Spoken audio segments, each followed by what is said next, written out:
In this episode, we talk about a win for trans equality from West Virginia. Yeah, well, West Virginia giveth and Florida taketh away. Nintendo is upping their inclusivity game. Boston Children's Hospital is forced to deal with lying internet liars who spend their time lying. And kids are paying the price for this nonsense. Welcome to Full Circle, the podcast.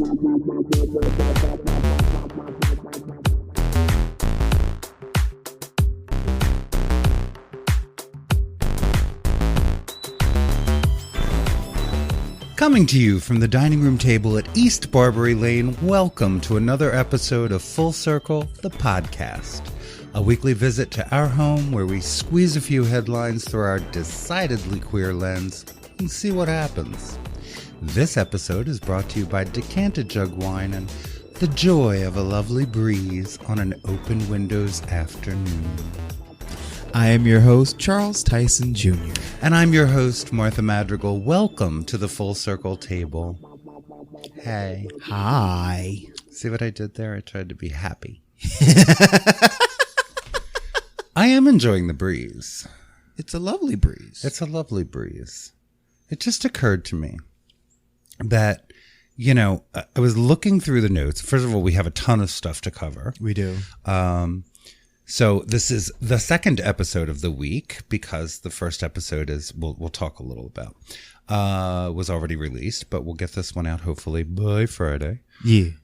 Yeah. So, but there's just way too much. The list just builds. And it just occurred to me, like, there are people walking around and they are the easiest thing it is to be on this planet. Like, Cishet whites. Cishet white. Yeah. White cishet. Say it however you want to say it. And yet they are so preoccupied with us. It baffles the mind. You have the easiest job on the fucking planet and it's built around you. Right. Like, yeah. You gave it to yourself. Is it like when you get a dog that doesn't fit your life? Is it like that? Like a Jack Russell Terrier or a Border Collie that needs a job. You know what I mean? They have like all this energy. And if you like try to make them a lap dog, it's very unsuccessful. And they find things to do. And they like destroy your sofa and chew your shoes and shit in the closet. That's who I feel like these people are. Like, we need to give them more to do or something productive. That's just, I'm sorry, that was my thought of the day. So I was like, take a breath, enjoy the breeze. What is there to smile about? Don't start on that note. So yeah, the windows are open. It's a lovely day. There's a cool breeze. And I am so tired of nonsense. Oh my God. Well, let's take a second and jump into the business so we can get that out of the way. You do the business. Okay. Okay. Please rate and review Full Circle, the podcast with Charles Tyson Jr. and Martha Madrigal, wherever you get your podcasts. 5 stars and more, please. Candy and money and all things wonderful. And tell us what you like about us, what you don't like, what you'd like to see more. Hit us up at askfullcirclepod@gmail.com with thoughts and comments and praise. Please, questions and ideas and topics, because I love when folks send us articles and things. Yeah, that's fun. Please take a moment and visit our patreon.com/fullcirclepod. We've got a lot of cool things happening over there. We recently released the first part of several from our Fierce Bitches Happy Hour that we did with the ladies over at Doom Generation podcast. We're going to be releasing that in chunks because we talked for a bit. Yeah, it was a bit. It's like a 4-part happy hour. Happy hour. Yeah, but it is actually, some of it's fun listening. So yeah. Hi. And you can access ad-free episodes of all of our shows at the $3 level, and starting at the $6 level, you can get the bonus material. So, yeah. Yes, and we are grateful to everyone We definitely are. who is a Patreon subscriber. You keep us going, trust. Yeah, and we recently added a Discord server component to our Patreon. Starting at the $6 level, you can be a part of our Discord. Basically, it's an extension of the show. We have a section for general chit chat, which is kind of what we're doing right now, and good news and a cavalcade, and put your own 15-minute like it's an extension. Okay. I still don't understand what it is, but it's okay. I don't need to. What else is fun? Oh, we recently I already invite people into my Discord. It's called my podcast. We recently were guests on Nefarious Nightmare podcast. That was fun. Yeah, hey y'all. And that episode is going to be gracing our main feed pretty soon. Yes. Yes. So you can enjoy that. We talked about Florida Man. We did.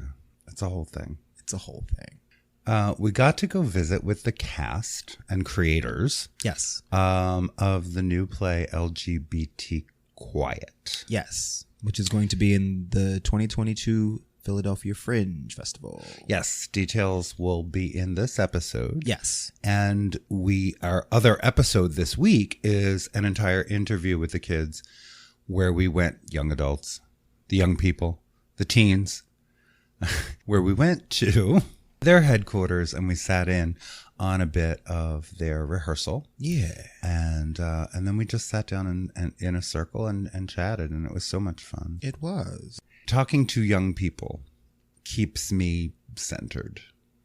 Yeah. It really does. Gives you hope for the future. It does. Because the future is theirs. You know, we kind of get to go along for the ride, but they're the ones who are absolutely creating their future. Yes.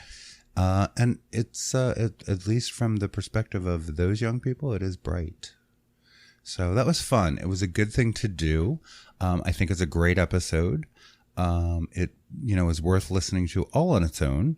But hopefully it will inspire folks who are local to go out to Manayunk on September 9, 10, and 11 to see the production of LGBT Quiet. We're going to be there on the 11th. Right. So we're working like fools on the 9th and 10th. Each of us, actually. But the 11th is free. And we are available, and we are going to be there at 3 p.m. for the 3 p.m. show. Yes. We're going to be clapping and cheering. Yeah, and I'm working on putting a group together to go with us. So I think that'll be fun. That'll be a lot of fun. And, if you're listening and you're local and you want to be, you want to come along or you want us to look for us, just shoot us an email and let us know that. Tickets are available through Fringe Arts. They are just $10 a piece. Yeah. Yeah. So it's really good stuff that, put me in a very good mood for most of this week. And then, we've assembled this episode, and I just looked through it, and I'm like, oh my God! All right, we have to sit down and talk. Some stuff happened. There's yes, but the good news is there's as much good news as there is nonsense, because we edited down the nonsense and expanded the good news, because that's what we can do. Yeah. Anything else going on? We actually got to the shore. Oh, we did. We had a beach day. Yes, we call it the shore. But we went to. We were shoobies. Yes. Which I love that word, shoobies. Isn't it fun? Yeah. So shoobies are the folks who used to go for the day, go to the New Jersey shore for the day, usually from Philadelphia, and like take the train in and carry their lunch in a shoebox and go sit on the beach for the day and then go home. And, of course, the locals and the folks who are there, for more than a day, still remember the word shoobies. So we were shoobies. It's fun. It's a fun word. Yes. Shoobie. We gathered, Kathleen gathered us, actually. Right. And, and we went down to Atlantic City. Atlantic City is just, it's so close. And it's actually fun, and there's parking right there near the beach, and there's a whole boardwalk and restaurants and stuff, and it's a free beach, which isn't always the case in New Jersey. And yeah, it was a beautiful day. The beach in Atlantic City is my favorite non-private beach. Non-private beach? Well, the others aren't private, but like Ocean City, where I grew up going to Ocean City. Ocean City, you have to have a beach tag. Right. Which, I mean, it does feel patently absurd on so many levels that you need to like wear a piece of plastic to go down to experience God's ocean, but whatever. Right. Yeah, whatever. And that apparently the beach tag money goes into the care and keep of the beach, keeping it clean and accessible and repairing the boardwalk. Yeah, it's like stuff like that, I think. I was talking about when Kathy bundles us up and we go to the beach house for a week. That, which is lovely. Yes. Yeah, which is lovely. And we haven't done that. It's been 2 years. Yeah, that's my favorite private beach. And that's not a private beach. It's not? No, not at all. Oh. That is a public beach. That is very much a public beach. It's just kind of in a nice remote spot that, you know. Well, it's private for us. It feels very private, so we're not going to disclose the location. Right. But it's always a lovely vacation. Yes. But we did not take one last year. Last year we were busy like moving in and getting ourselves sorted and scraping wallpaper, which we still have wallpaper to scrape it. We were doing all those things, and we never went to the ocean, not once. Yeah. So yeah, I was ready. I was more than ready. Word. And it was just nice. You know, a couple hours just sitting. We brought books that we didn't touch. We didn't. We weren't really there long enough to read, but it was a good long sit. Yeah. You know, and it was a really pleasant day. So we weren't hot at all, because usually that's the thing. You know, like a great beach day is also, you know, often in the upper 80s or 90s, where you get so hot in the sun and you go cool off in the ocean, and then the sun dries you. And then when you get a little warm again, you go back in the ocean, and it's a whole thing. But it was like 70 degrees on the beach yesterday, or 72. I got a little color on my legs. There you go. Well, I got a little more color on my legs. More color on your legs. I didn't sunburn anything. We had 50 SPS spray because we weren't messing around. We were not. Yeah, I got a little color. I picked up a little color. Yeah. I looked like I was outdoors. Anyway. But yeah, so at least we saw the ocean. I feel refreshed. You feel refreshed? I do. It was nice. And we just had dinner on the boardwalk. I mean, nothing. But, you know, there are restaurants there because there's the casinos there and all that. And yeah. We dropped a couple ducats in a slot machine. Yeah. Did a tiny bit of gambling. Just a tiny bit. Yeah. So kill a few minutes. Yeah. On the way to the car. Right. Exactly. That's all it was. Like, yeah, why not? Clink, clink, clink, clink. Okay, I lost. Let's go. You never know. Yeah, right. Right. So, okay, let's jump into the good news. Let's jump into good news, because there is good news. Hallelujah. There's always good news. Sometimes we have to dig harder for it, but there's always good news. Yes. So, following up, first of all, on the library story from Michigan. Yes. Where a majority voted to defund the Palmas Library, their own library. Yeah. Because there were some queer books there. Right. There was a bit of queer literature, and because a small fraction of the books in the library. Yeah, I think there are 9. I think there are actually 90 books out of 67,000 or something like that. That sounds right. Yeah. And they were just all a dither. The religious folks are a dither. A dither and a ghast. Yeah, they even said this is not about politics. This is about the Bible. And I was like, what the fuck? That's not better. What does it have to do? Right. It has nothing to do. Yeah.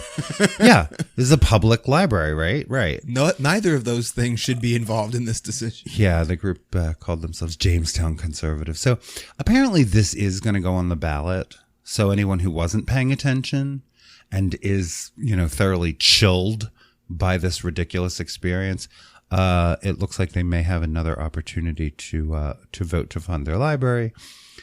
You know, their yearly budget is only about $245,000, but they would have had to close like in the first quarter of next year. Yeah. Without continued funding. As of this article, which was Monday, Right. So, 4 days has elapsed. The community rallied and has raised over $133,000 for the library to keep going. Right.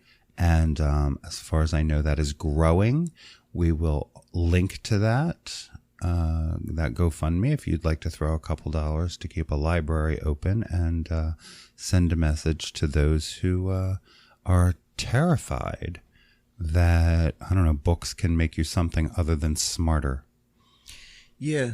We're now actively rallying against the dissemination of information. Yeah, it should scare everyone, regardless of your religious beliefs and frankly, regardless of your political beliefs, unless you have, joined the cult of the very far right wing that are just, trying to tell the rest of us how to live. And it's really, really chilling and frightening. And yeah, so. Isn't this on that list of checkpoints on the way to a fascist? Oh, absolutely. Yeah, regime. It is. It's a shame we don't teach history much. We might have seen it coming. Because a lot of folks have been unnerved for a very long time.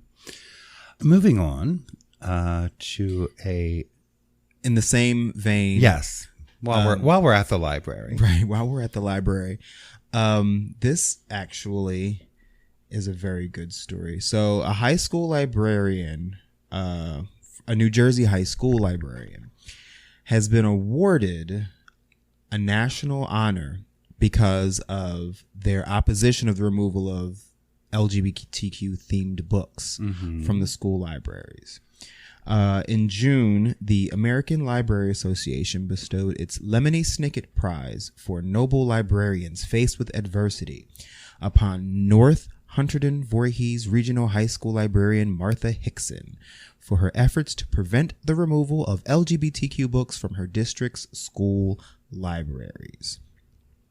Yeah, there were, in 2021, there were efforts to ban 5 books, just 5 books from the library, and she was not having it. She was loud and proud and in her opposition of censorship, and she received all kinds of like threats and she was shunned by her coworkers. Yeah, some of this, by the way, was also regarding race. It wasn't all.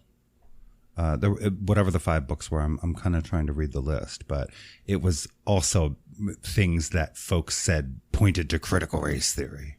The boogeyman, the boogeyman. Well, she said most of the books that are being attacked are those that are of special interest to the LGBTQIA community and to the BIPOC, Black, Indigenous, and People of Color community. And when those books are attacked, those marginalized communities are attacked even further. Yeah, one of the books was The Bluest Eye. Yeah, just saying. Toni Morrison. Yeah. Yep. And I'm guessing that most of the people that are trying to ban the book have never read it. I'm not even sure they've ever read a book, let alone all of the material that they are deeming as dangerous. Right. 'Cause that's how this usually works. Right. People that actually read the books go, okay, well, what's the problem? Hickson received the award in June at the American Library Association's annual conference in Washington, D.C., and she hopes to use the platform she's been afforded to draw more attention to local school board elections, which have been a focus of far-right and anti-LGBTQ energy and funding as of late. Yeah, and what she does point out is she draws attention to local school board elections and the importance of these things, because a lot of these folks have taken it upon themselves to run for school boards. Yep. To insert their far right-wing religious agenda into the public education. And this is where these things start. Yeah, and it's not like all religions. It's, a very Christianist version of religion for all of us. So, everybody that doesn't want that should really pay attention to their local school board elections. And especially if you plan to have children or you have children in school, you really may want to get involved. Yep. Yeah. So good stuff.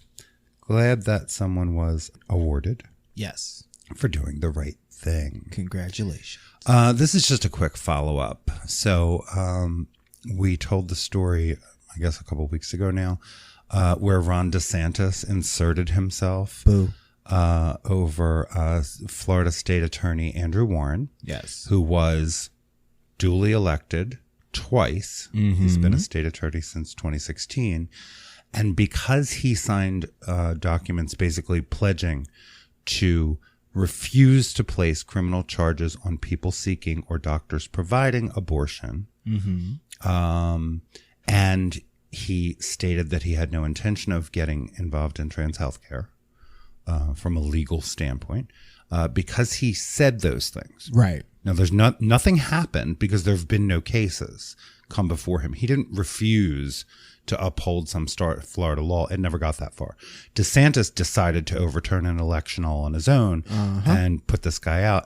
And Warren is suing DeSantis in federal court. So that's what we know. We know that he has filed a suit. And good. Yeah, good. And good. So it's a story we're going to keep watching. I'm glad he's not sitting idly by. I did not expect that he would.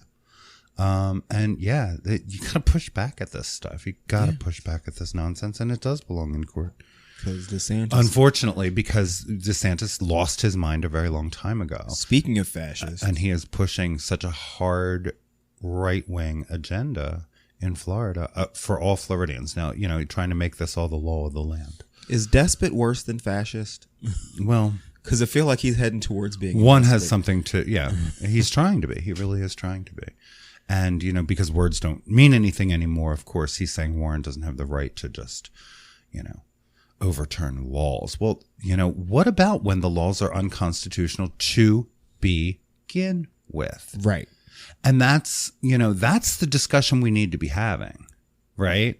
So, it's one thing to be law abiding. It's another thing when you've got an entire political party trying to make laws to suspend or remove the rights of others. Yeah. And this is all their voter suppression. This goes to the extreme gerrymandering to for this minority group to stay in power. Yep. This does go to trans healthcare because, they're trying to make sure that Medicaid won't pay for trans healthcare. What happens when it's Medicaid ain't going to pay for your bypass surgery?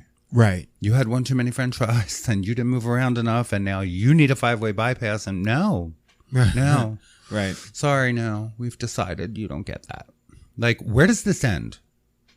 That's the thing. And they don't really have an end game. Or they do, and it's too ridiculous and disgusting for me to think about. Probably that part. But, what I do know is we need to stop it before it gets even further out of hand. November is coming. Please, if you care about anything, vote like you do. Please vote like you do. Please make sure you're registered and please go vote. And if you care a lick about one queer person on the planet, vote blue this time. Right. Across the board. Send a message that this is not okay. If nothing else, do it for us. Shit. Yeah, please. Well, and I say, and I will continue to say, I grew up in a place where there were lots of Republicans here, probably when I was a kid, more than Democrats, but they weren't this. They were never this, right. And I said, I'm listening to the folks getting all upset about the, what do we call it? It wasn't even a raid. What happened in Florida with the FBI? Oh, right. And it's the visit upon Mar-a-Lago. I can tell you, none of this happened. When it was Richard Nixon and it was clear he had stepped out of line, and I promise you what Nixon did is nowhere near as egregious as the many, many, many things Trump did. Right. But everybody went, oh, we have to deal with it. It's not okay. Right. This is not okay from a president of the United States. We expect better. We are better. We will not, that was just that. Nobody rallied to his defense and lied about it. And nobody said it was okay. Treason was suddenly okay because they liked the guy. Nobody did that. Yeah, that part. Yeah. Anyway, we're in good news. Let's stay there. Right. Speaking of Medicaid. Yes. Trans equality won in federal court. And state Medicaid was ordered to pay for gender affirming care in West Virginia. West Virginia is ahead of Florida. I just want to point that out for a second. Well, West Virginia is being challenged already for what Florida intends or just started to do. Right. Because West Virginia's Medicaid program had denied gender-affirming care for trans people since 2013. So I don't think these wheels of justice turn quickly. They don't. Right. So that, they've been doing this to us for 9 years.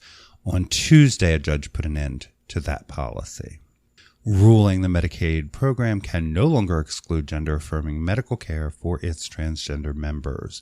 The ruling will apply to the approximately 579,000 West Virginians enrolled in Medicaid.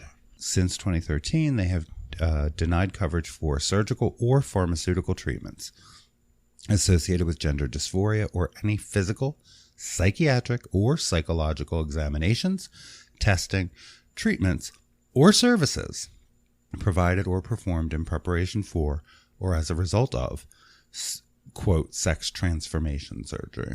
Right. Yeah. So in November of 2020, a class action lawsuit on behalf of 2 trans men was filed by Lambda Legal and the Employment Law Center. So the men were denied coverage for HRT and mastectomies. They had to pay for the hormones out of their own pocket, and the lack of access to surgery and supportive therapy worsened their dysphoria. Of course it did. Yep.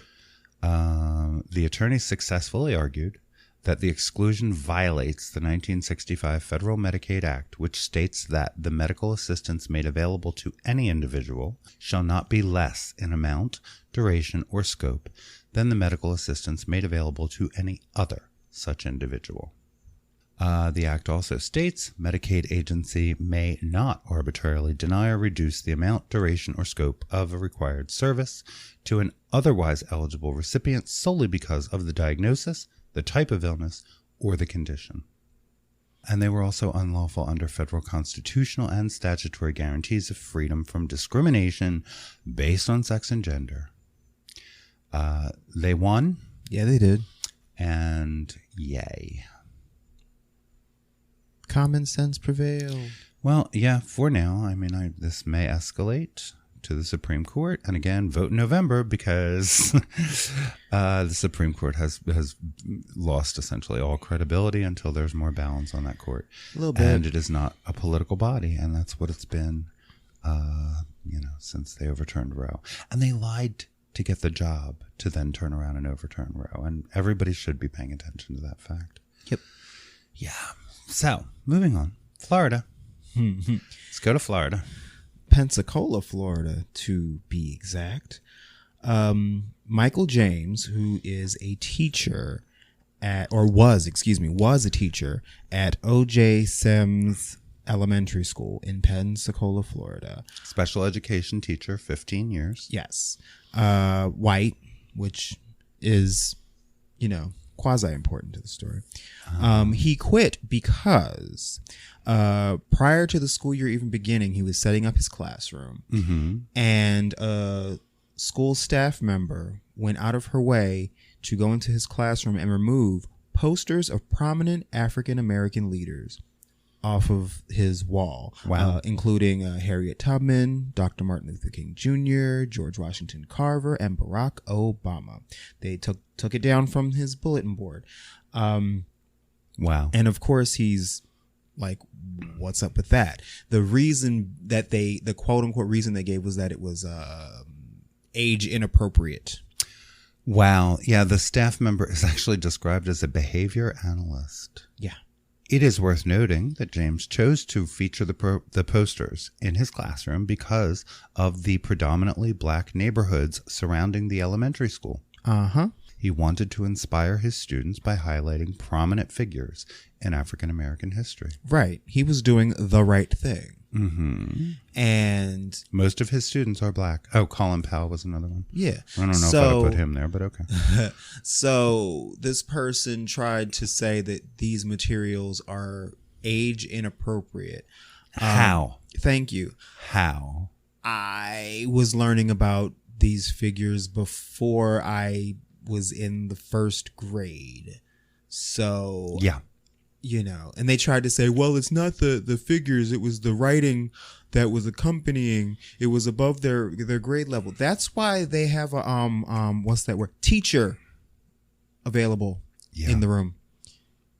Yep. Like, what are we, like, just, and this woman just walked in and started taking shit down. Right. And so he was like, oh, that's how we're doing? Well, I quit. Yep. The age appropriate thing is baffling to me. Right. How is this possible if they're old enough to see it? But like, how is that even? Wow. So I guess there's no pictures of like American, like white presidents or anything like that on any of the walls, right? Because that wouldn't be age appropriate either, right? Right. They don't.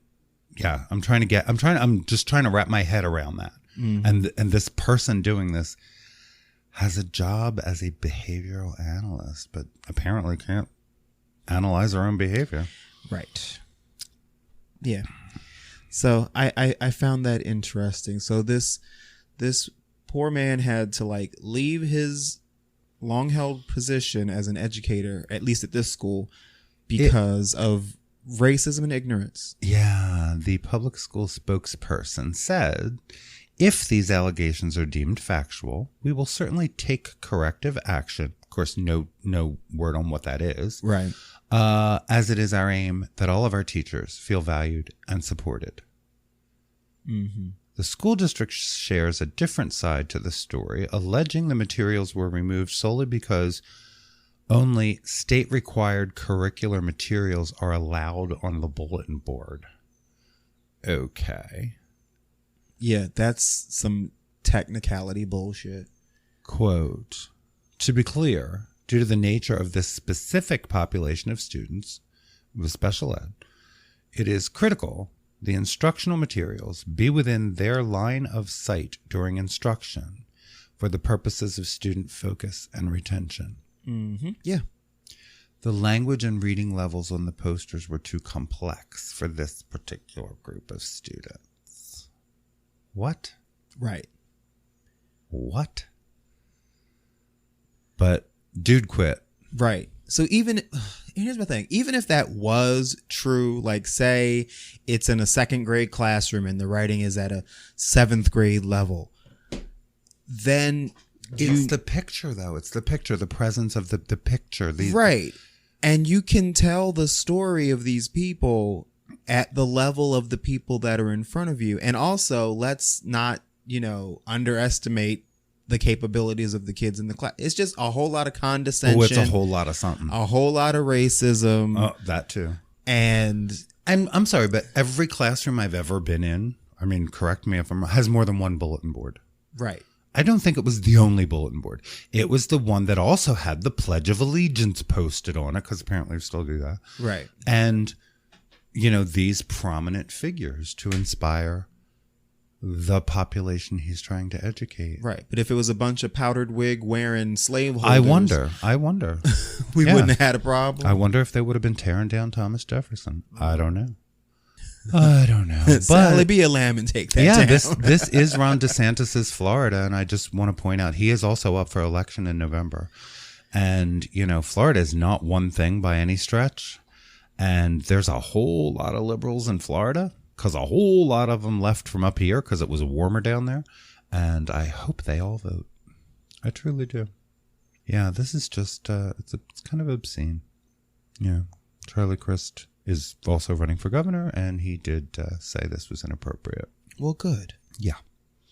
Yeah, these culture wars are infiltrating every corner of our state, and it's Florida's students who are paying the price, according to Crist. And no kidding, I agree. So it's not good news that he had to quit, but it's good news that he stood up against these people. Yeah, a teacher stood up. A teacher said, this is not okay, and this story is getting national attention, as it should. Yeah. What's up with Dolly Parton? So this actually... Oh, I knew this story, but yeah, you just learned it. I just learned it. It's a story from last year. But, it's new to me. So Dolly Parton revealed that she invested her royalties from the Whitney Houston version of I Will Always Love You into a black neighborhood in Nashville. She did. Yeah. And, my first thought upon hearing that was, of course she did. Because, you know, she was like, it's Whitney's song now, and these are Whitney's people, and they're my people too. And investing in this area is a good thing, and it's shown to have improved that area, the investment that was put into the area. So, you know, it just another thing that plays into the whole statement that Dolly Parton is the most beloved celebrity in the world. Well, yeah. And I have yet to find anyone that can take that spot. Well, and she does the right thing, and she thinks about what the right thing is. And she does the right thing because it's the right thing to do, not because of what it will do for her. Because that is true. When did The Bodyguard come out?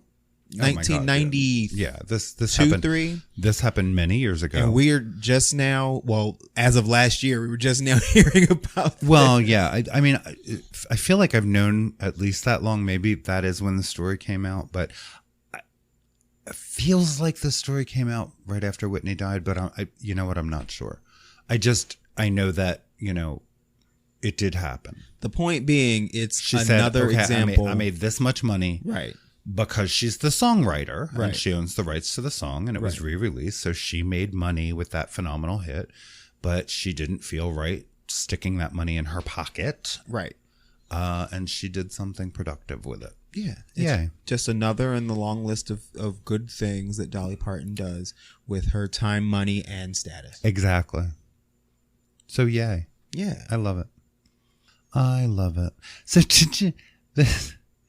Was it Texas? I'm pretty sure it was Texas. There's a story in the Advocate, is the one we're quoting, but I've read this in several places. But a Texas church, oh yeah, did a version of Hamilton. They staged a version of Hamilton, but seriously changed a lot of the lyrics to make it look like it was that all of these men were Christians, and it's because they were saved they were able to do these things. Like, I mean, there was a marked anti-queer bent to the whole thing, or the sermon that followed the production. Well, too. Yeah, too. There were songs that mentioned, you know, being saved from homosexuality, and then the sermon that followed compared homosexuality with addiction, and, you know, people that are struggling with addiction and struggling with homosexuality. I'm like, we're not struggling. In fact, we're excelling, actually.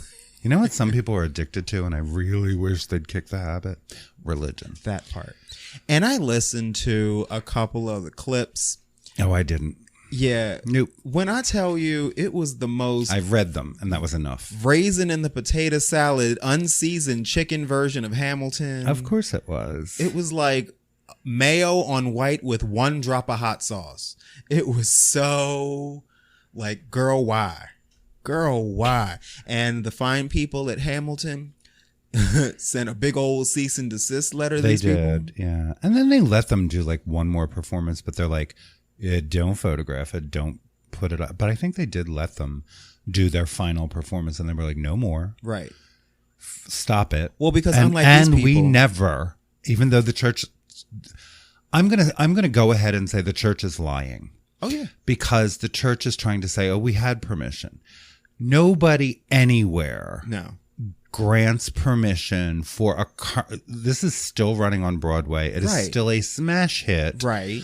It has its own touring company. Thank you. Right. They don't even, as far as I know, they have not allowed anyone else to even produce it. No, they have not. Let alone alter it in this hideous way. And you're saying we had permission to do that? Right. And they from won't. who? God? Thank you. Honey, those voices in your head weren't God. Right. The cease and desist, though, does carry the power of law. So, yeah.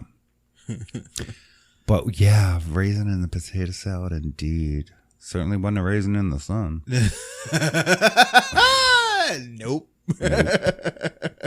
Yeah, thank God for the atheist podcaster, Hermit Mehta, who, you know, really did help bring all this to light. It's Door McAllen Church in Texas, somewhere in Texas. Yeah. No, thank you. This was crazy. No, thank you. Yeah, it was an illegal production. Nobody has permission to do this. I'm sorry. That's how all this works. I know y'all don't like the reality of things, but that is the reality. Yeah. Bye-bye. Yeah. That happened. Why is that in good news? Oh, because Hamilton may take legal action, I guess. Yeah. Well, because A, it's something to do with Hamilton, and B, it's Hamilton yelling at people. I love that show. To knock off their bullshit. Yeah, I mean, they haven't taken it yet. They may not because it was a church or whatever, but I think they should. I think they should have to turn over any penny they made on this. Yeah. And never do it again. That part. Because, you don't just get to make your own rules for everything and then bastardize someone's creative work for your own purposes. Right. Obviously, you were hoping to get butts in the seat because your message isn't selling as is. Right. And you're taking work that absolutely has nothing to do with your message and converting it for your purposes. Right. No, you don't get to do that. Yeah, you do enough of that mess with the Bible. Right. You don't get to do it with Hamilton. If the message that you're pushing is antithetical to the vehicle you're using it for, that should be telling. And I love Hamilton, by the way. Me too. Just love it. You are not throwing away your shot. No, I don't intend to, but I love it. We just watched it all the way through the other night. We did, just for shits and giggles. Just because I haven't seen it in like weeks. Right. And I'm just like, this makes me happy. Right. It's like those songs weren't living in my head rent free. So let's see what we can do to fix that. No, they mostly live in my head rent free most of the time.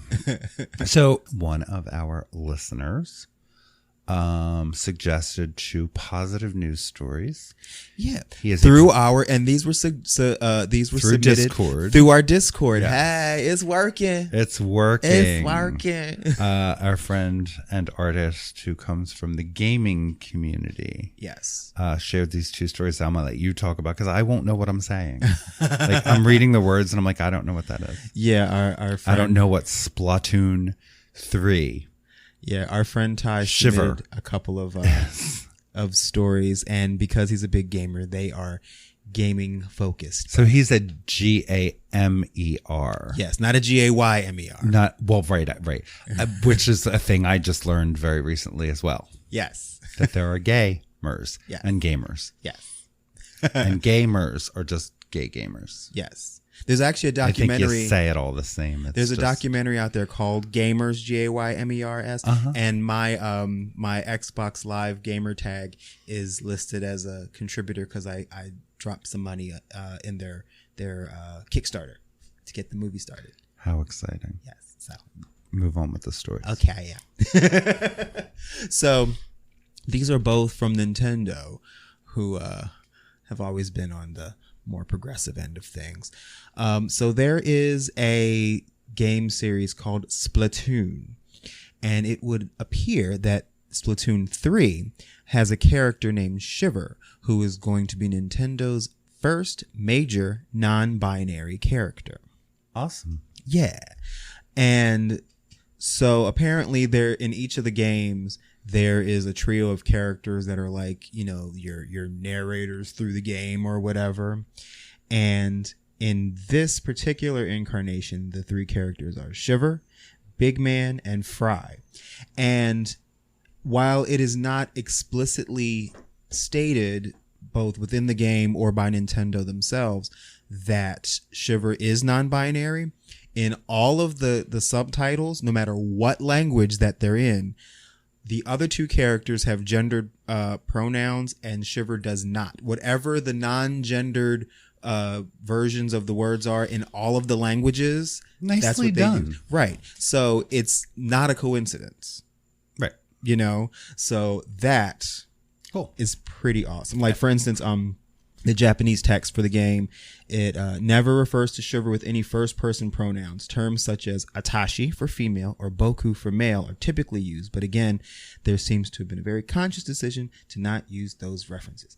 It's a little thing, but a big thing. Yes, I agree. And the other piece of gaming news that came also from Nintendo. Now, this one is major. So Nintendo, the corporation, the entity, the business, announced that it will recognize same-sex partnerships and benefits for its staff, even though Japan itself does not. Good. Nice. So if you're working for Nintendo, you have marriage equality and insurance and all of those benefits. Nice. Even though everywhere else in that country at this point does not. Hey. Yeah. And, you know, this happens sometimes, right? Where corporations or entities really can have an impact, you know, on how we view the world and on, you know, policies that evolve by doing something like that. Right. By saying this is just what is fair. So, you know, like I worked for the University of Pennsylvania. Up until marriage equality was the law, they recognized, you know, partnerships. They recognized same-sex relationships. They recognized, you know, with health benefits, et cetera. Yeah. That, you know, you didn't get in the outside world, but it was, you know, the way that they just did things, which was really great for a whole lot of people. Yeah.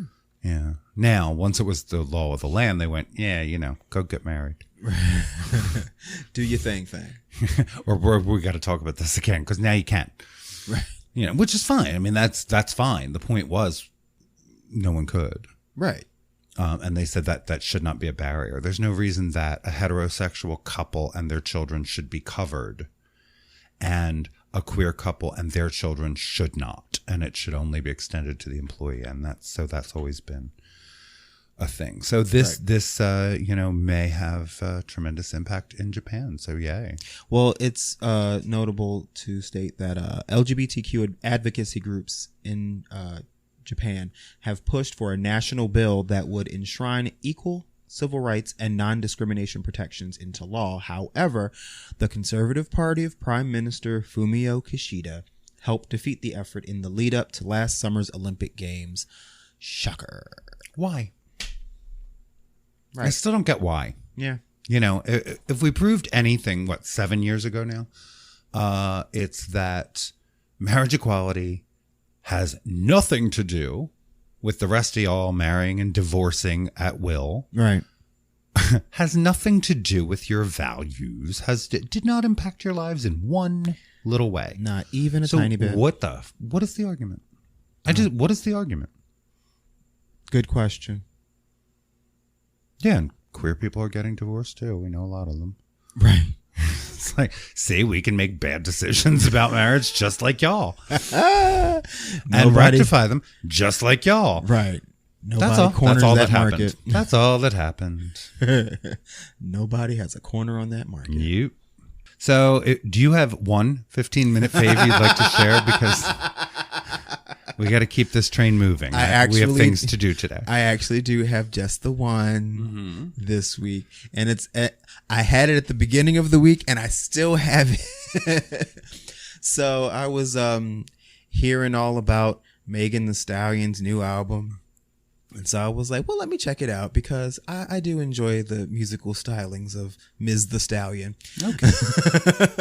And I came across this song and I was like, damn, is just everybody just redoing house music now? Is that like what we're on? That's not a complaint. If we are, do it. Right. That seems to be though. But this song is following in those footsteps. It's got a fierce house beat and it's got all the bravado that we've known to expect from Megan Thee Stallion. Is called Her.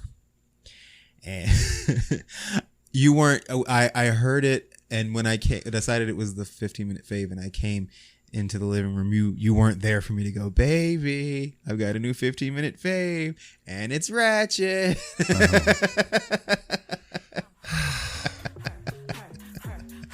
But I guess I'll hear it now, and it'll take us into the break. Yes, Megan Thee Stallion. We'll be right back. Me. Take it for instance, her. You do you, and whatever that is, I'ma do it better. Must've just seen me in it playing catch up. It's looking like Lil Megan's playing dress up. Would I ever spin the block on it? Never. I don't even wear outfit twice. twice. That dumb any bitch got a problem, probably never met them. Tell her, hey, the kiss both cheeks, child. Bella, but I'm used to the chatter, cause I'm her. She. Take a pic, it's me.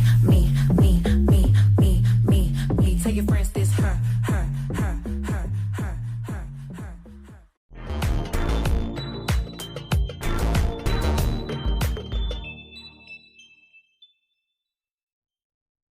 Charles, you are the wind beneath my wings. Oh, thank you, darling. Thank you. I am not the technical one here. I know. I freely admit that. You know, we come up with these ideas and you make them happen. Like, how did this come about? Believe it or not, it's all because of Anchor. Anchor has the tools. It lets me record, edit, and distribute right from the computer. Sometimes I do it from my phone. It's just as easy either way. Wow. Yeah. We're on like dozens of platforms, though. It's true. Anchor makes it easy to distribute our podcast on platforms like Spotify, Apple Podcast, and dozens more. It's everything we need, and it's all in one place. And you'll love this part. It's all completely free. Oh, thank God. Right. I use Anchor for pretty much every aspect of getting our show out there and into the listeners' ears. That's amazing. It is. And if you, dear listeners, want to get into the podcasting game, you just need to download the Anchor app or go to anchor.fm to get started. Maybe Anchor's the wind beneath my wings. Hey!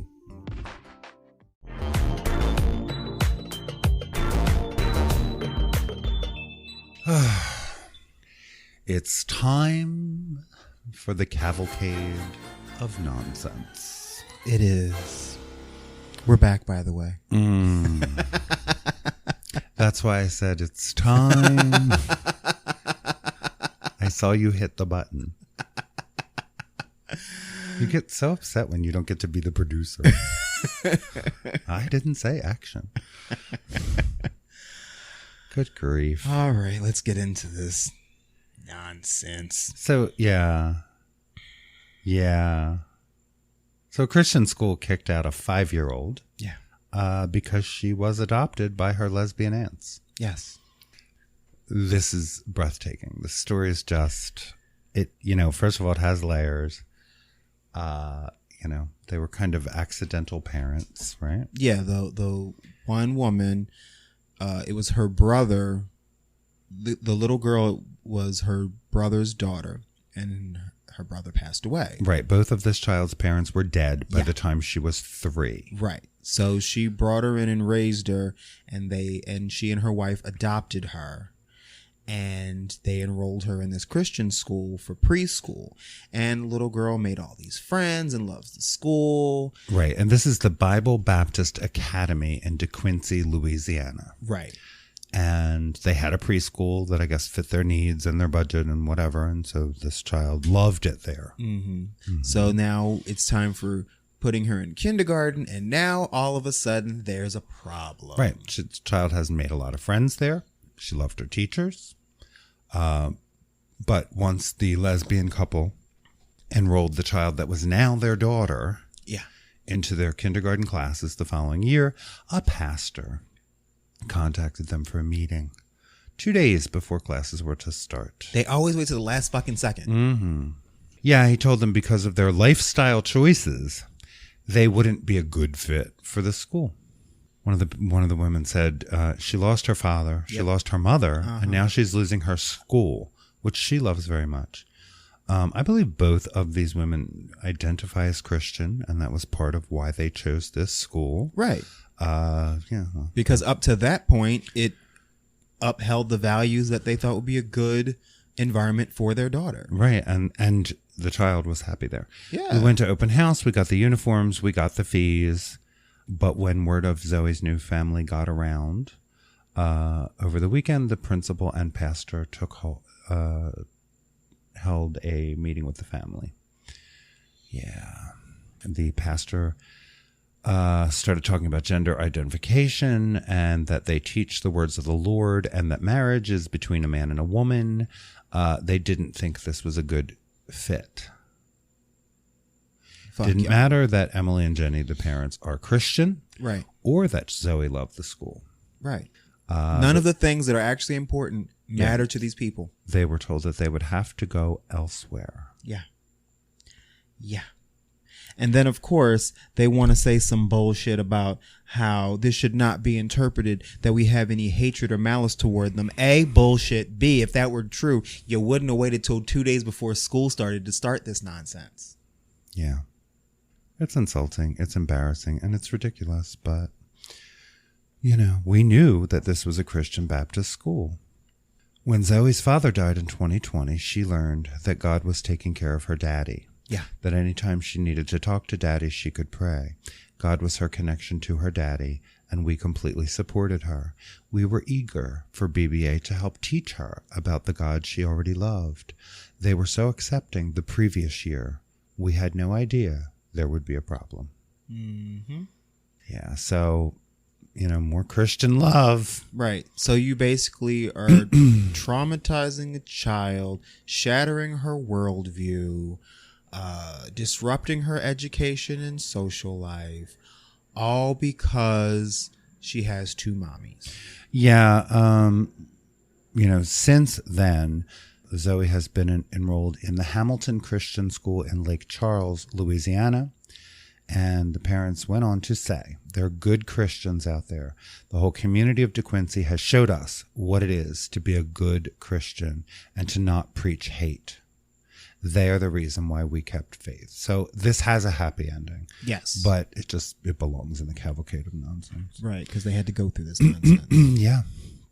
I love this next one. I was almost going to put this in good news, by the way. I actually wasn't sure where to put it. Yeah, I was going to stick this in good news because a gay son is speaking out against his fundamentalist mother's book banning crusade. Yep.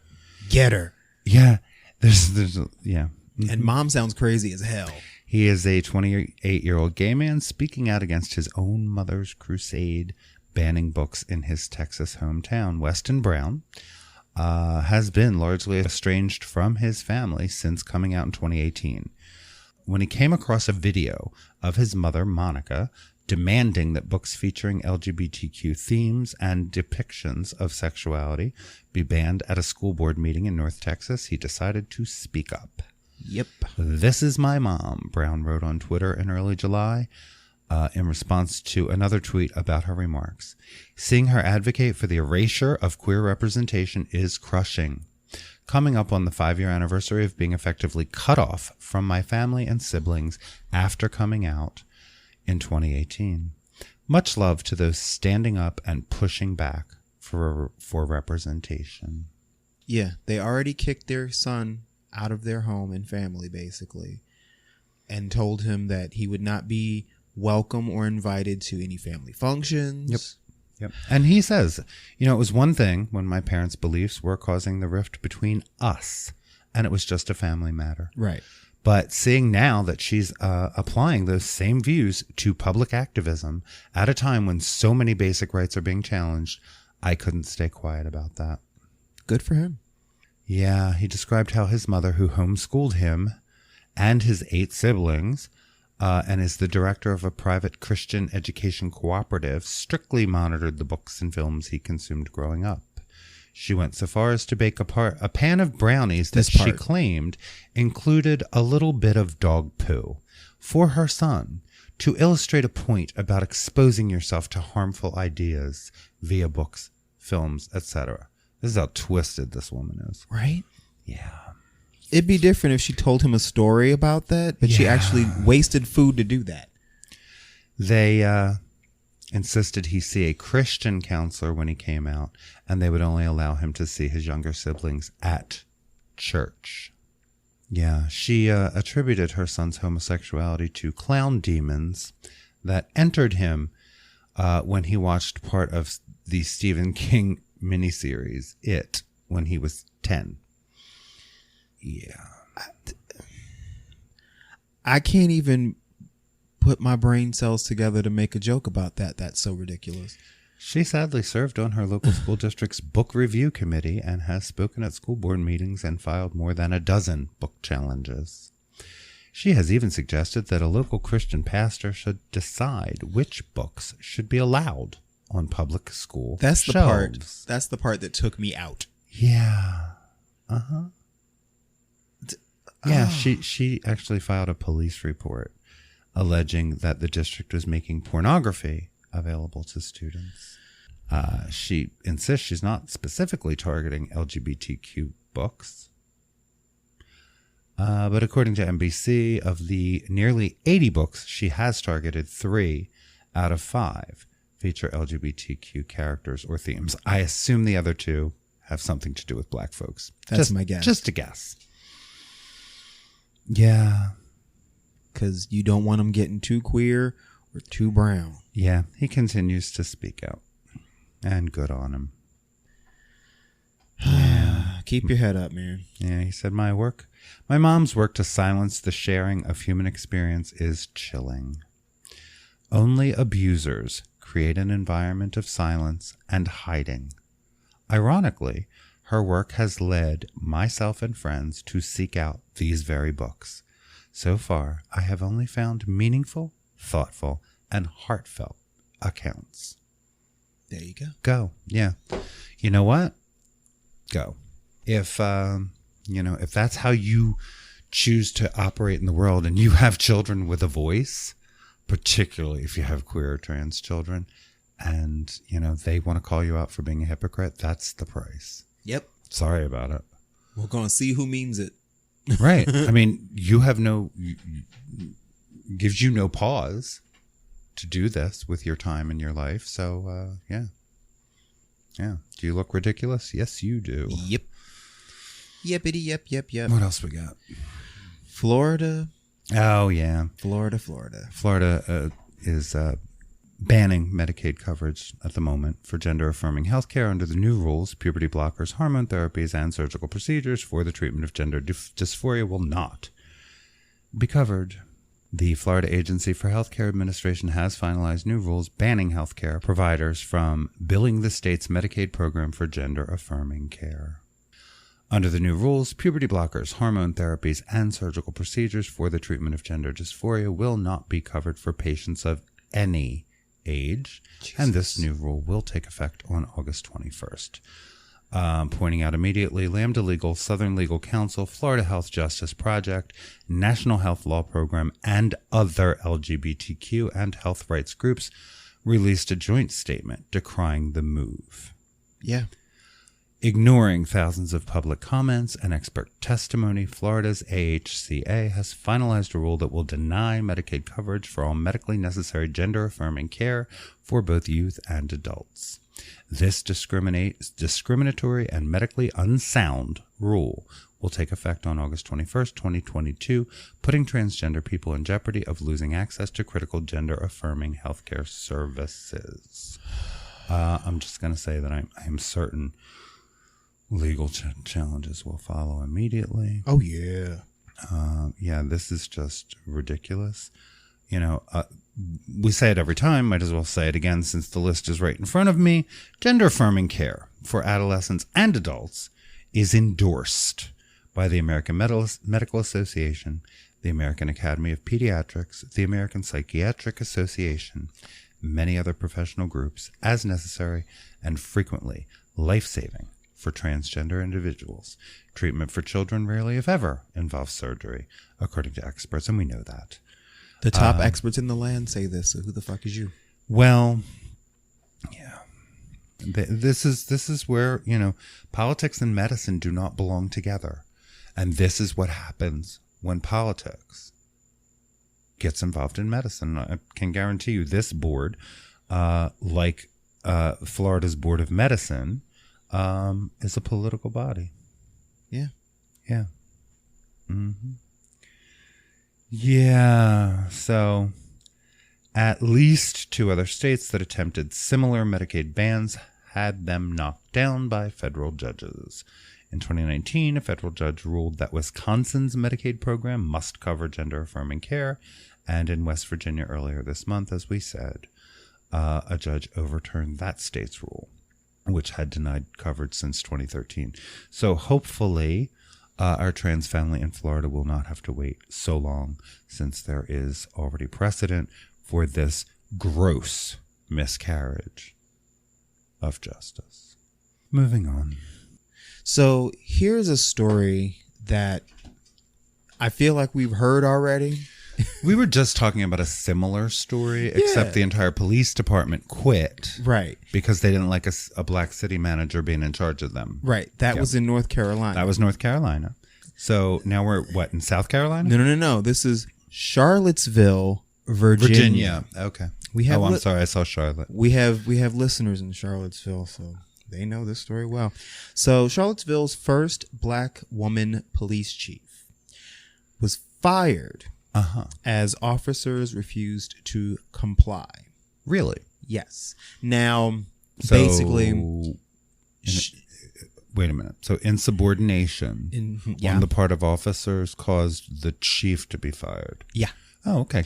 She was brought in immediately in the wake of the Nazis marching in the streets. The kerfuffle? Yeah. To basically get shit back on track.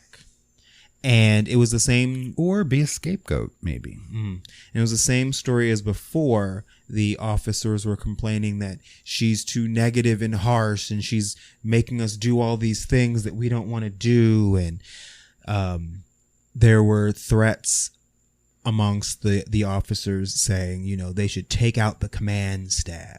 So you got this woman fearing for her safety and thinking that, she wouldn't have, her fellow officers wouldn't have her back because they don't like her practices, or because they don't like having a black woman in a position of power over them, which is really what it is. Yeah, so I'm reading that an internal probe was being conducted of a 15-member SWAT team. And there were more than just a few issues that required addressing. Yeah. Evidence of several officers making racist remarks. One text in particular read that they should take out the command staff. That part.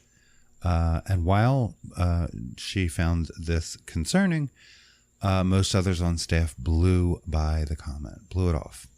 The report additionally found an officer training a new hire on how to hide misconduct. Yeah. Isn't that interesting? Yeah. She was hired in the wake of the Charlottesville riots of 2017. Right.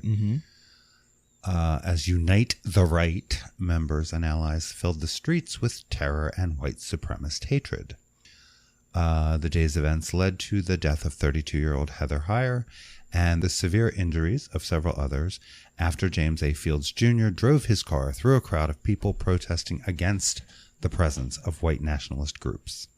The hiring of the city's first black woman police chief was intended to be a step in the direction for an area that dealt with underlying racism and systemically oppressive issues long before that fateful day. Her role was to help the city save face as Charlottesville quickly became synonymous with white hate, as well as help to restore the public trust in government. Yeah. Oh, we should say that her name is Rochelle Brackney. Correct.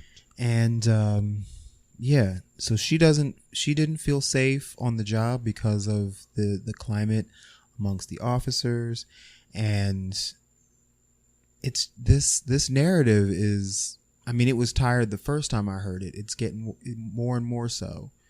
We have these good old boys that were used to, being rednecks with badges and being able to be racist with impunity, and then you get these people in authority over them, either black or women or black women, and they don't like any combination or permutation of that, and damn sure not telling them what to do and suggesting that what they've been doing isn't good enough or isn't good at all.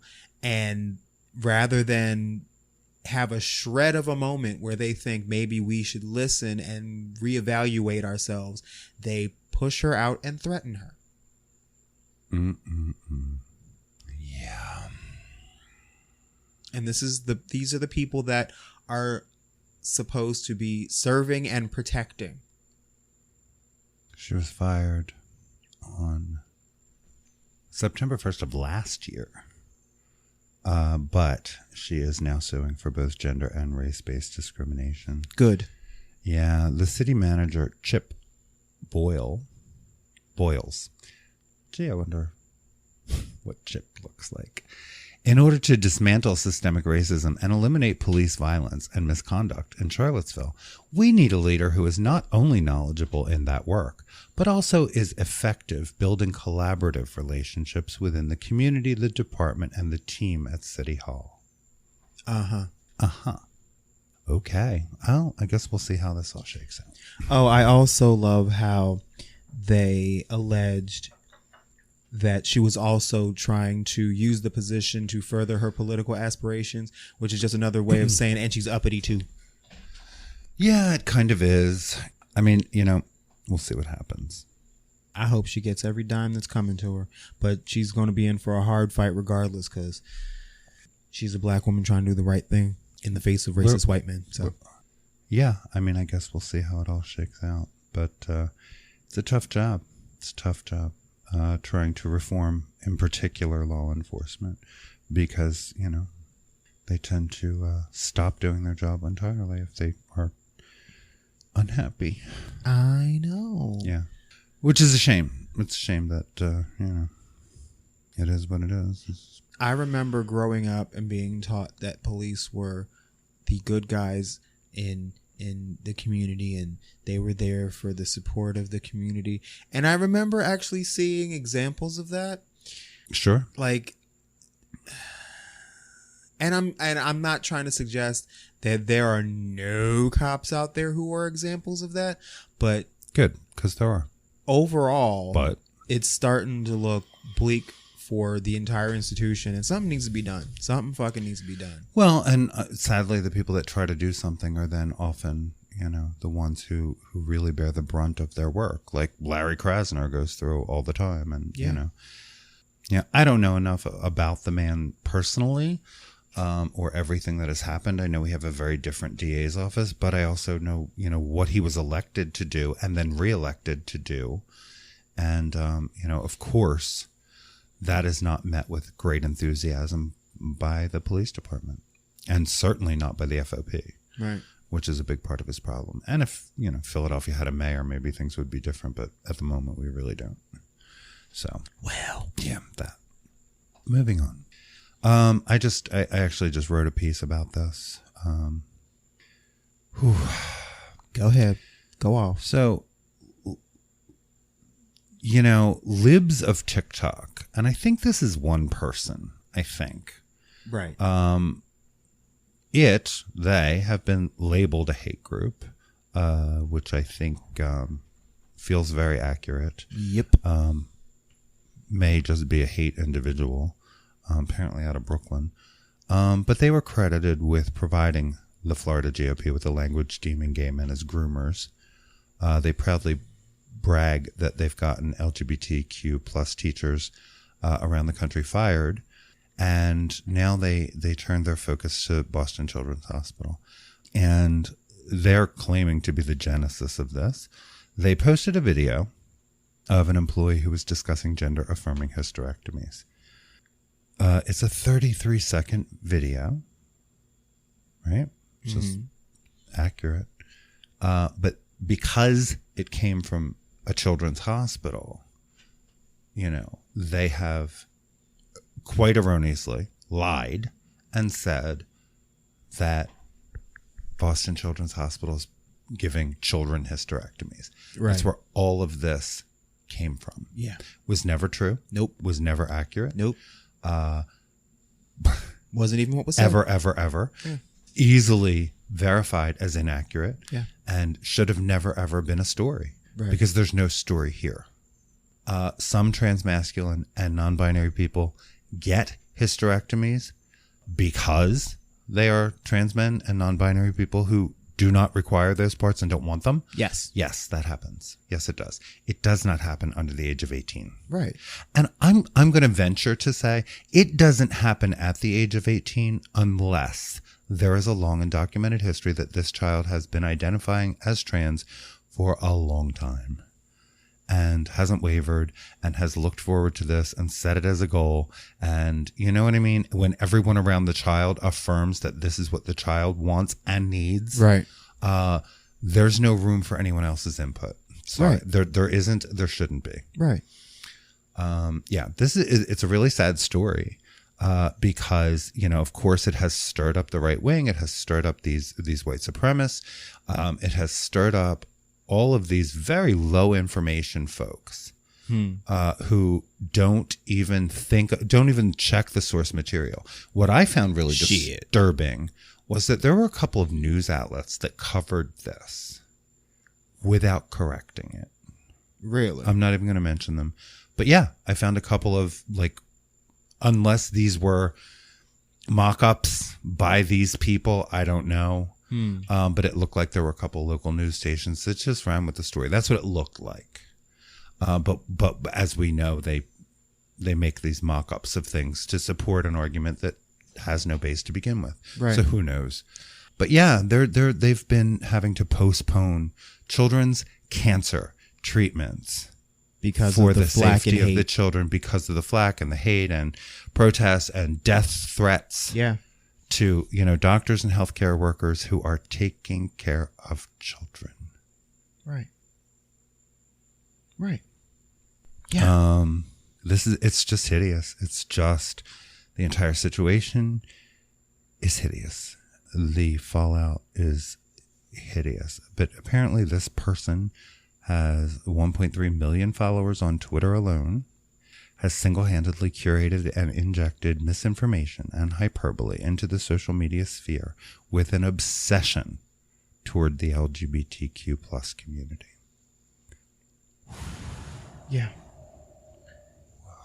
And, then of course this stuff gets fueled by the likes of the former president and, those two women in Congress and others from the far right who are just radical and have no problem with lying. Right. No problem with lying at all. It's a shame, it's a real shame. It is. And it's this fear and hate and nonsense is fueling more hate and fear and nonsense, and it's causing real life ramifications and damage. And the administration of Boston's children, there's been an influx of death threats, bomb threats, that part, threats to the safety of the staff, and disruption in the day-to-day services helping patients. They've had to hire more security to protect the families of inpatient children being treated for various ailments, even cancer, while on hospital grounds. Yeah, they, in 5 days, they tweeted and retweeted 14 posts about Boston Children's Hospital. All lies. All lies. And, BHC providers have been inundated with death threats and harassing calls and emails. It's stochastic terrorism, which we're going to talk about. Full stop. Yes. Yeah. Full stop. Yeah, that term was actually brought to our attention, or at least my attention, recently through a friend of the podcast, Amber Lynn. In one of her posts, she mentioned stochastic terrorism, and I looked it up, and it's becoming a huge problem.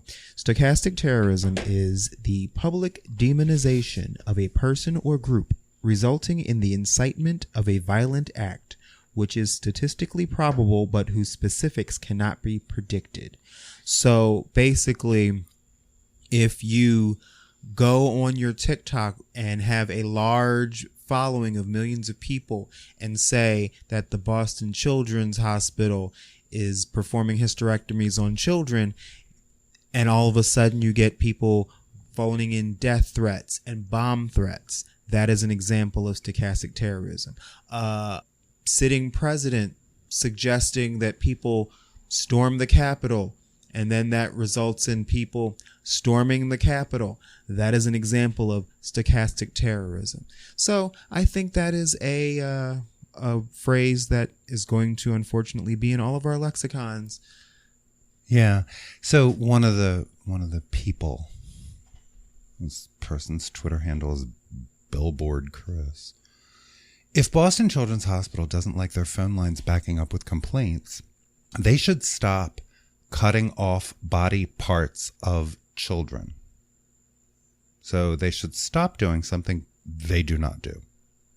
turning kids into infertile, anorgasmic, so he doesn't know what he's talking about, Right. lifelong medical patients is not care. If someone chooses to be infertile, that's none of your business. Never was. And it doesn't necessarily mean that they are infertile, you jackass, because, we harvest eggs and sperm and shit like that. Like, we have ways, believe me. Anorgasmic, please. Oh, now you care? And how do you know? Right. Like, what are you even talking about? Like, what are you even talking about? And lifelong medical patients, why? Because we might be on HRT. What about all the other lifelong medical patients in the world? Why are you not worried about them? Insulin, dialysis. You name it. Yeah, but this is the problem, and they're turning us into that. Tell me you don't know anything that you're talking about without saying you don't know anything that you're talking about. Yeah. Yeah, but this is a problem, and this is one of the problems. I really do hope that reasonable people in this country wake up and think about and encourage everyone to vote this November and stop this foothold, because it's only going to get worse. Yeah, it's only going to get worse, and what they are doing right now will only intensify and include more and more of us. Yeah. It won't stop with the trans community. It already hasn't. Right. Yeah. Don't say gay affects the entire queer community. Yep. And, the only way to beat this back in a democracy from the standpoint of citizens is voting these people and the people who encourage this behavior out of office. Yeah. One of the things I wrote about was this is a terroristic act. And it should be fully treated as one. Everything that's happening right now to Boston Children's Hospital, whoever started this, and we certainly know that they can figure it out, should be in custody right now. Yeah, exactly. Except it's happening to trans folks. So, right. Hopefully, because it's also happening to cancer patients, we'll care. Right. Hopefully. Because the bar is in hell. Now they've gone too far. Right. The bar is in hell. They'll care. I hope that we have a better follow-up to this story, but it is absolutely chilling and ridiculous that a lie, an absolute lie, that was always a lie, can do this much harm in the United States of America. Yeah. Yeah. Okay, so last thing on the cavalcade, and then we can leave the nonsense for another week. This is quick. This is an exchange that I happened to come across on Twitter. Okay. So Conrad Benner, who is the founder of the Streets Department, which is an organization... The founder? Yeah, which is an organization involved in public art on the streets of Philadelphia. So it's not the Streets Department of the City of Philadelphia. Correct. Okay. Right. I know I had to look too. So I saw that he had posted on Twitter, white people in Philly. If a mural depicting black people goes up in your neighborhood and your first reaction is to feel that it doesn't belong there, you are part of the problem. Investigate those feelings because you are absolutely taking that bias into your daily life. So of course I said, yeah. And so I decided to look and see what he was talking about. Okay. So apparently a mural went up in Fishtown. Okay. And it's a gorgeous mural. We should note for our listeners who may not be familiar, Fishtown is a neighborhood in Philadelphia that has pretty heavily gentrified. Yes. It has become like hipster central, or if the hipsters can even afford it anymore, because I'm not sure that they can. Right. Probably starting in the late 90s. Okay, continue. And the mural, it's very cool. It's on the side of an entire building, blue background, and it's a young black girl, probably not older than 10 years old. And her face is composed of a collage of pictures of black women and historical black women figures. Okay. It's really cool. Maya Angelou and you name a fierce black woman and it's composing this child's face. Okay, so we should probably put a picture. Yeah. Link to the picture. Yes. And so some interesting individual whose name is Cindy Hudacek. Fuck it. She left her name up on social media. If that's even really her name, but go ahead. I feel it is very offensive toward all white women. There is no significance towards the Fishtown neighborhood. And who gave permission for this mural to go up? First of all, according to Conrad, he spoke with the owner of the building, the homeowner of the building, and who was delighted to have it happen. And there's no problem except from people like this Cindy person. Right. Yeah. And this goes to a larger thing of people's anger at the sight of blackness in their space. You know, it just, that's really it. It was just another one of those, really, this is what we're doing? The sight of a little girl's picture. I guess it was because it was only black women who were composing the child's face, that it was an insult to white women. Because there wasn't a little white girl filled with white women's faces. Right. This was somehow, what do they call that? Reverse racism. Right. That's it. Or if the little black girl's... That's not a thing, by the way. Right. If the little black girl's face had been made up of white women, which wouldn't even make fucking sense. That would not make sense. Right. So... that would not make sense. Yeah. So that's basically it. I just wanted to point out... I love the idea of it. I love the idea of the composition of, you know, the ancestors. Yeah. It's a very cool picture. I'll share it on our social media. What would be really interesting... Well, never mind. I'm just in a mood now. Like if we took all the pictures of the white women like screaming at Ruby Bridges, and we composed a little white girl's face of all that ancestry. Ooh. I wonder how they would feel about that. Here's your representation. Are you happy? From the artist's perspective. This is what you wanted, isn't it? Well, it's a thought. It is a thought. Because those pictures be real too. Huh. Well, that's what they think that HRT. I mean, CRT is trying to do to people. What?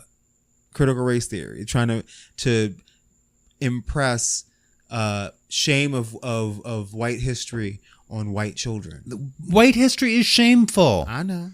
The history of this country, in many ways, is deeply shameful, and it needs to be a learning experience. Right. You know, and when you've got these same people like Cindy, I mean, not that Cindy said this, but Cindy probably could have said this, like telling, you know, indigenous Native American cultures that if they don't like it, they should go back where they came from. Like that's the level of like what? Yeah. Yeah. Like wait. Whew. So seeing black women we are not being teaching children too much. We're teaching them too damn little. Right. If seeing black women celebrated is an insult to white women, then yeah, white women are more fragile than I thought. No, they're not. They're just as fragile as you thought. I don't think you've discovered a new degree of it here today. Right. I think you may have had it confirmed once again, but right. Yeah. But there's other, yeah, like I said, that, you know, they could put a little white girl next to it and compose that as some pictures too. It probably wouldn't stay up long, but, right. You know, it could happen. On that note, let's go on a little break and come back with our pop culture palate cleanser. I just want to note before we go to break that, you know, Fishtown was pretty historically racist. It was a very much us and them thing with the white people for a very long time. Yeah, a neighborhood that a lot of black folks would not walk through. Myself included. There we go. And I said the late 90s, but I think I misspoke. It was probably more the early mid-2000s when the whole gentrification thing started to happen and, you know, home prices soared and all of that. But there was at that point diversity, which of course always white flight and all that. But yeah, so there's still some of it. It's steeped in the earth. Oh yeah. Okay. All right. So let's go to break and we'll be right back with some pop culture palate cleansing. Yes, please.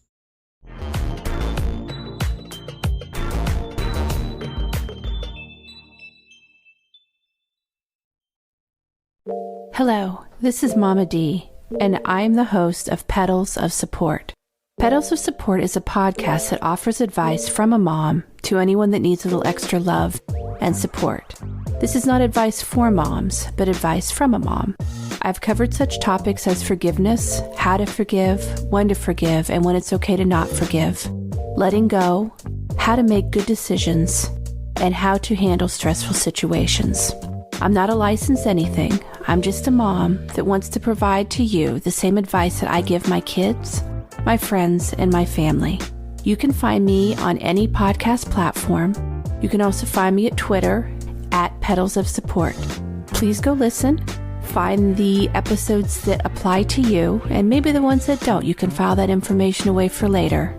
If you like what you hear, please subscribe. Thank you.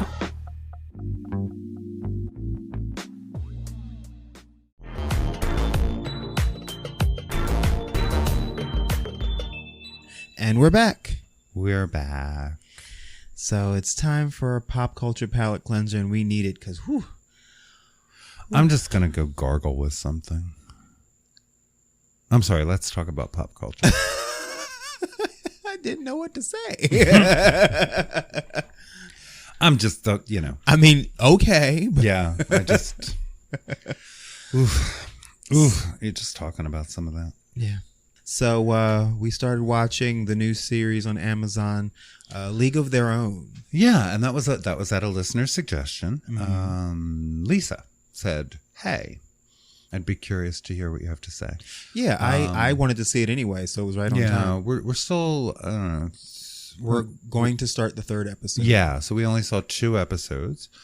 It certainly does not shy away from queerness. No. I mean, it's a story about women playing baseball so in 1943. Yeah. The queerness is kind of baked in.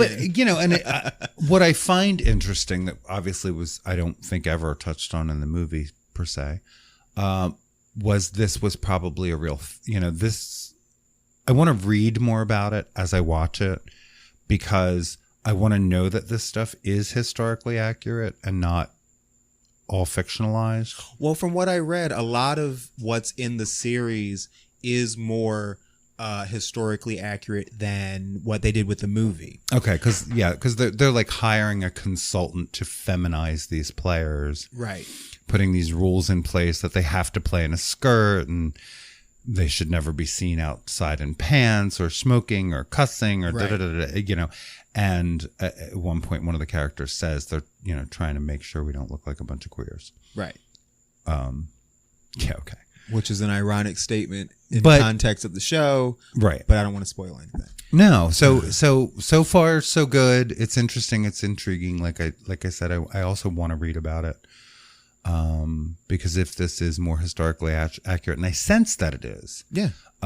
It's a really interesting telling of the story and a kind of important as all of this is happening, as we suddenly have all this interest in women's sports, and I expect any day now for there to be no pay disparity, and we're all going to be singing Kumbaya at I don't know ladies football games any day now. It's cool time for this to come out, and I want to watch more before I comment more. Right. But yeah, so far I'm intrigued. Yeah, me too.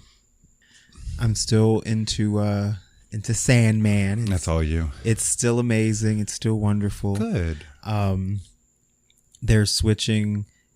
We've done basically the entirety of the first book, and now we're starting to delve into the second book with the storylines, and it's so beautiful and so cool. I love what they're doing with the characters. Like Death his sister Death is played by a black actor. Mm-hmm. And that's really the only change to her character. Like, instead of looking like Susie Sue, right, she's a cool looking black woman who still is sick of dreams whining. And Desire is basically a non-binary femme-ish character played by a male actor. The things they're doing with gender and race are very cool. I love Sandman. Everyone should watch it, except for you, because you don't care. Not my thing. Yeah. But this is an interesting microcosm of life. Yeah, because you are watching something that I don't choose to watch. I am not afraid it's going to turn you into a Sandman or any of the other characters portrayed. No. It has literally nothing to do with me, and yet we can still live in the same house. And, I didn't feel the need to burn extra sage because you find it entertaining and I don't. Isn't that amazing that we can do that? It is. I didn't call a pastor. I didn't rip the cable out of our house. Right. Like, none of those things happened. You just happen to like a TV show I'm not into, and you continue to watch and enjoy it. And life has gone on. And the world kept spinning. How about that? Wow. How about that? I'm still grateful for the Great British Baking Show. It's wonderful. It's keeping us sane. I love it. Because I love it. No matter what's going on in the world, in our lives, we can put on the British Baking Show, and everything calms down and is peaceful. And the Great Pottery Throwdown did that for weeks for me. Yeah. And now it's the baking show that's helping a lot. Yeah. For research purposes, I turned on A League of Their Own, but mostly it's just if I'm going to watch a program at night before I fall into bed, it's been that one. Yeah. Yeah. It's not going to give you any kind of bad dreams. And children, it is never the news. Never, never, never, never. No. Like I can't. No. And I've said that before. It's one of my, I might as well call it self-care, but it's how I keep people in my life. Because if I also watch the news, I'm even saltier than I am now. It's like not good for me, especially in the 24-hour news cycle when it just keeps regurgitating. I can't do it. Yeah, I hear you. I don't want to be told the news. I want to read it from a few different perspectives and process it on my own. And, that's fair. Do it early in the day. Yeah. Yeah. And then drink at night. Yeah. I have business to attend to. I have a conference call to get on. Right. You're a businesswoman. Because I'm working. Yes. You're working and working yes, it. Yes. Working and working it. And, yeah. So that at least cleanses the palate for this week, gets all of that, off the table for another week. And we will continue to gather the stories that interest and frighten us. The dog is starting to cry. He's had enough. He's saying this episode is over.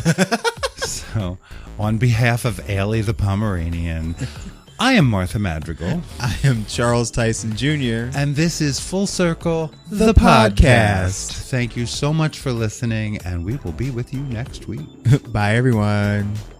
Full Circle is a Never Scared Productions podcast, hosted by Charles Tyson Jr. and Martha Madrigal, produced and edited by Never Scared, executive produced by Charles Tyson Jr. and Martha Madrigal. Our theme and music is by the Jingleberries.